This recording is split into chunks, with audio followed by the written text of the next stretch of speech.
watching out. For you, this is a Newswatch 12 special presentation, the StormWatch 12 Summer Forecast.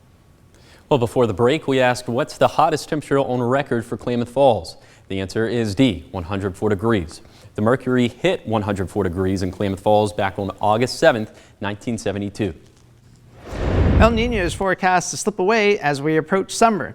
I spoke with the state climatologist, Dr. Larry O'Neill from the Oregon Climate Service at Oregon State University about what we could see weather-wise this upcoming summer with a transition from an El Nino to neutral conditions to an even possible La Nina.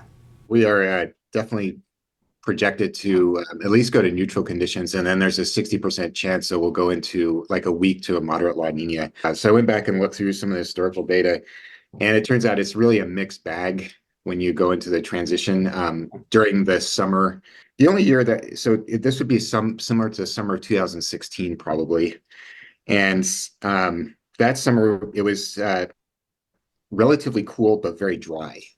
This upcoming summer, we have already cooled towards neutral conditions, and Dr. O'Neill tells me about other years that could resemble this summer. But if I look back at other times when we transitioned from like a strong or very strong El Nino to a La Nina. So that was the 97, 98. And then the summer of 1998 essentially was the transition region. And that was very warm and very dry. Dr. O'Neill says El Nino and La Nina effects in summer are not felt as strong. That's why these transitions can lead to a variety of different summers for us here weather-wise.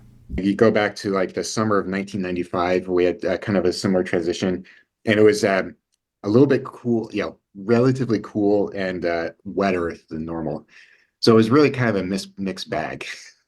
Dr. O'Neill says that even though this year we are experiencing below average precipitation with a decent snowpack, the overall drought has improved compared to 2023 and reservoirs are in better shape, which will assist in overall weather supplies.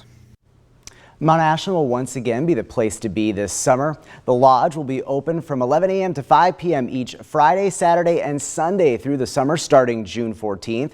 You'll be able to grab food or drinks after hiking or biking around the mountain or taking advantage of the 18-hole disc golf course. Andrew Gass, the general manager of the Mount Ashland ski area, says there will be once again a ton of events through the summer with everything from live music to movie nights. And this summer they'll be open an extra day during the week on Friday. What we found is that there's just a lot of people that find themselves up on the mountain on Fridays, whether they're mountain biking or hiking or just sightseeing. So we feel like it's a good step to provide that additional day. We will be having a mountain report this year in the summertime, just like we do in the wintertime. So people can check the website and know what trails are open, if they're wet, if they're snowy, if they're dry, and what the weather's going to be. Adventure camps for kids will be back through the summer, and new this fall, Mount Ashland will be hosting their first Oktoberfest in September and a Halloween-themed event in October they're calling A Haunting on Mount Ashland. A new study finds some of the most famous wine regions in the world are going to be threatened by global warming in the years ahead.